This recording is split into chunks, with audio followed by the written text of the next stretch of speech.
I'm Ryan Kruger. Tonight, a lot of you are raising questions on our Facebook page about whether or not Atlanta police followed protocol when they shot and killed a man during a SWAT standoff late in December.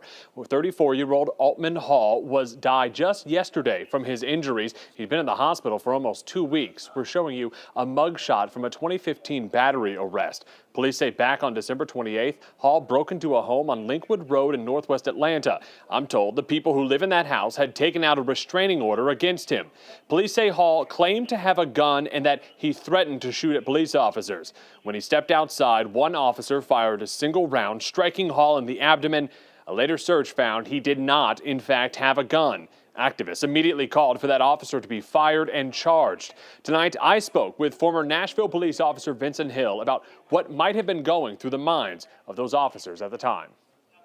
In your mind as an officer, you've been told over and over again by this guy, I've got guns, I'm going to use them. What's going through your mind? Well, typically if someone says they have a gun, they usually have a gun, right? And people that have guns want to shoot people. So you can't take that lightly to say maybe this guy's just crazy off his meds or something like that he doesn't have a gun. You have to take that threat serious. Since it turns out he didn't have a gun, GBI is obviously going to be investigating this. What would you want to know if you were the investigator looking over this case to say if this was justified or not? Well, I've been in that situation, right, where I've had to almost use deadly force. You have to look at the totality of the evidence of this, right? He said he had a gun.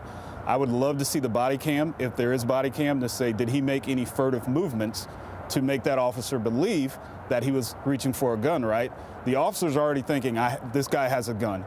If he reaches for his waistband or behind his back, in an officer's mind, he's thinking he's going for a gun, and it only takes a split second for him to pull the trigger on that officer. Anything that you would look at where you would say, okay, maybe the officer was in the wrong? It would depend on the individual's movements up until the time of the shooting, right? If he came out with his hands up, then of course you want to question that. If he was just standing there and just rambling on, you would want to question that, because although you want to contain the situation, that at that point is not a deadly force situation. Only until you believe that immediate threat is there that it becomes deadly force. And here's something very important that the public needs to realize. Officers respond to deadly force with deadly force. You can't de-escalate deadly force. So if he had a gun, he can't pull out his pepper spray and spray him, or his aspeton, because the officer can still be killed in the line of duty. So you meet deadly force with deadly force. And at that split second, the officer likely believed he was met with deadly force. And we did a little digging into Altman Hall's past. We found out that he actually did time in a Florida prison on gun and drug charges. He was also arrested in the city of Atlanta back in 2015 for battery.